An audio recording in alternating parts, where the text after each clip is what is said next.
शिवाय।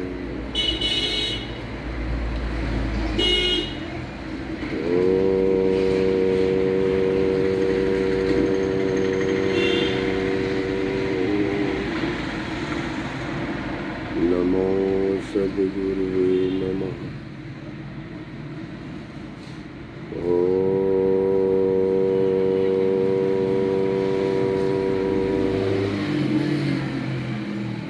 नमो भगवते वासुदेवाय कृष्ण। नमो भगवते वासुदेवाय नमः।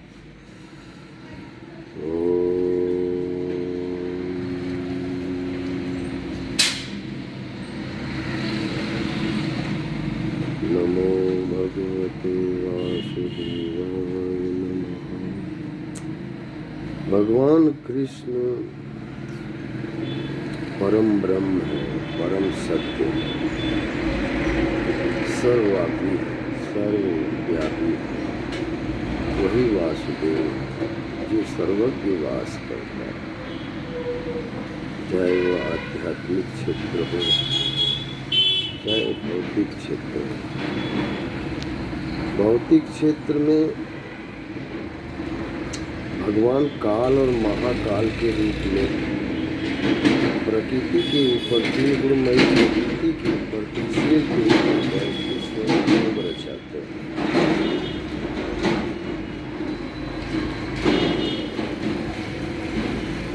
आप सभी जानते हैं कि बुद्धि एक सूक्ष्म ब्रह्मांड है। जैसे मानव बुद्धि एक ब्रह्मांड है। बुद्धि से विचार उत्पन्न होता है। विचार माने स्वर्ग लोक में देवता अपना मन में, जैसे बुद्धि मन में विचारे उठता है।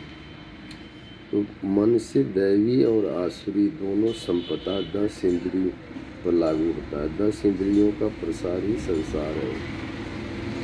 तो 10 इंद्रियों में जैसे मन, अंतकरण, मन बुद्धि चित्त अहंकार। अंतकरण में सहस्त्रों साधना की प्रवृत्तियां जागना। यदि बुद्धि में विद्या का प्रकाश है, ज्ञान का प्रकाश आ गया है, ब्रह्मा के दिन का शुरुआत हो गया है, तो जैसे दिन प्रकाश होते ही, सूर्य के उगते ही सारे रास्ते, समस्त सब कुछ दिखने लगता है। और जो ही रात्रि होती है तो सब कुछ दिखना बंद हो जाता है। यही है बुद्धि ब्रह्मांड, बुद्धि ब्रह्मा। जब बुद्धि में अंधकार, मूल अज्ञानता, अविद्या हावी होती है, तो मन अंतकरण में सहस्त्रों अज्ञानता, सूक्ष्म असंख्य आसुरी प्रवृत्तियां मन इंद्रियों को धारण कर लेती हैं, जिससे मनुष्य पापामय हो जाता है।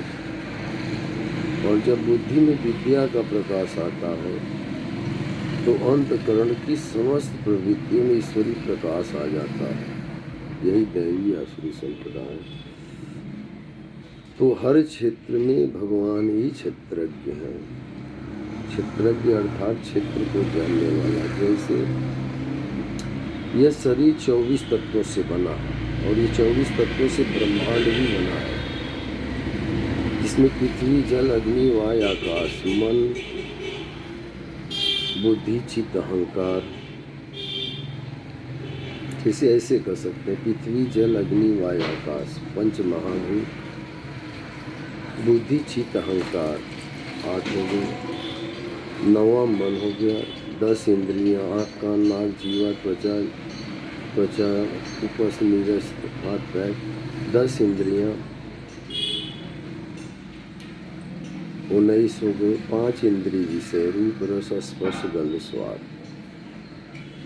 24 तत्व में चित्त का अव्यक्त स्थिति है। चित्त ही चेतन शक्ति है, अविनाशी शक्ति है, ईश्वर का अंश है, जीव। तो जीव और भगवान ये संबंध सनातन है। भगवान परिचेतन है और जीव चेतन है, लेकिन इसकी चेतना भौतिकता से प्रभावित हो जाती है। लेकिन भगवान भगवान कृष्ण की चेतना भौतिकता से प्रभावित नहीं होती। जैसे एक रंगीन कांच पे प्रकाश डालेंगे तो जिस रंग का कांच होता है उसके पीछे वैसा ही प्रतिबिंब बनता है, वैसा ही प्रकाश दिखता है।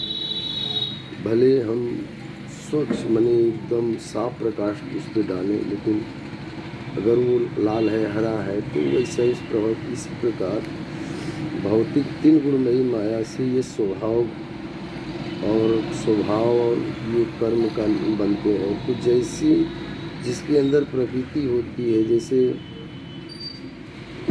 तमोगुण और आधा रजोगुण, ये अज्ञानता का क्षेत्र है, और आधा रजोगुण और पूरा तमोगुण ही ज्ञान का क्षेत्र है। ये त्रिशूल में भी 4 वर्ण भी है। जैसे आप में तम गुण हावी है, बढ़ा हुआ है, उसमें रजगुण भी है, तो आप कलियुगीन या शूद्र या अज्ञानी कहलाते हैं। क्योंकि क्यों ही तमोगुण क्षीण होता है, रजोगुण बाढ़ पे होता है, और कुछ सतगुण का भी प्रभाव आने लगता है, तो आप वैश्य माने विद्या का संवर्धन करने लगते हैं, वैश्य बन जाते हैं, द्वापर युगीन मानव कहलाते हैं। और जब आप में तमोगुण क्षीण होता है, रजोगुण बाढ़ पे होता है और सतोगुण भी उसमें आधा आ जाता है, तो वो व्यक्ति क्षत्रिय माने वह प्रकृति से लड़ने की क्षमता हो जाती है, प्रकृति की वो काटने की क्षमता उसमें हो जाती है, मन और इंद्रियों को बस में करने की क्षमता आ जाती है। और जो पूर्णतः मन इंद्रियों को बस में करके ब्रह्म में स्थिर हो जाता है, वो ब्राह्मण हो जाता है। तो चतुर्वर्णी मया शिष्टपुर कर्म विभाग आशा है। भगवान कृष्ण ने गीता में 4थे अध्याय में बताया है, ओम नमो भगवते वासुदेवाय। आप जानते हैं कृष्ण कैसे परम ब्रह्म है, जो सर्वव्यापी परमात्मा है, असंख्य अनंत ब्रह्मांड को सर्वव्याप अपने में ही समाया हुआ है, और वह जीव भाव जीव, तो उसका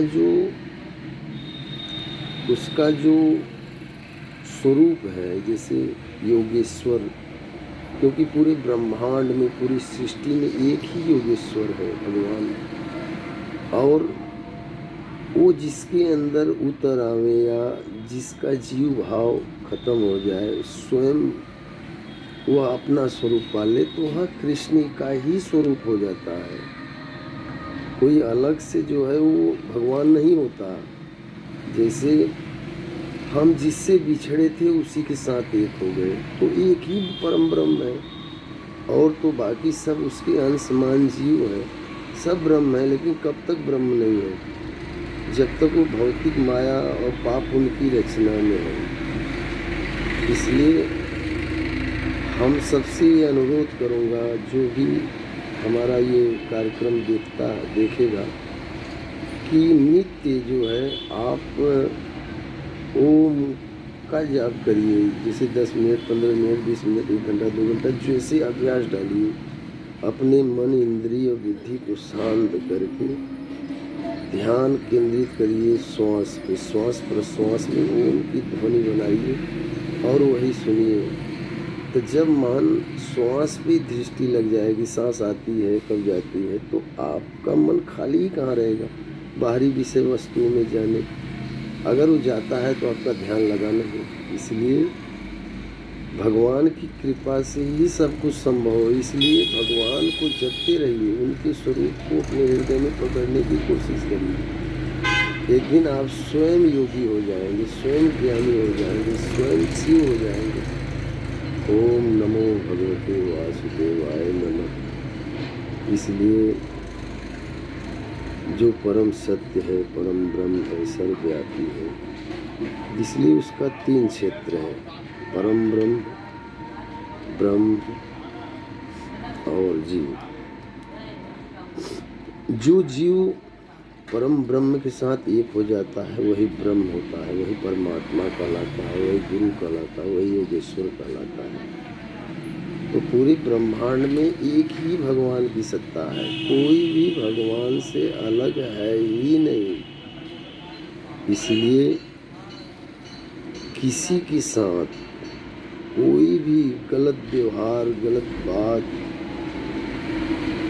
से बचें, क्योंकि आप जब किसी को दुख देते हैं या आप ठेस देते हैं तो आपके खाते में जुड़ता है, उसके खाते में नहीं। वो जो करेगा उसके खाते में जुड़ेगा। इसलिए भगवत गीता का मूल उद्देश्य है कि मनुष्य को भौतिक संसार की अज्ञानता से निकाल कर मूल परम ज्ञान की तरफ बढ़ा देना। माने आध्यात्मिक ज्ञान, माने आध्यात्मिक ज्ञान ही पूर्ण ज्ञान है, जो आत्मा का क्षेत्र है, आत्मा का अधिपत्य है। तो आत्मा परमात्मा सब एक ही क्षेत्र है। वो अदृश्य है लेकिन सर्वकर्ता वही है।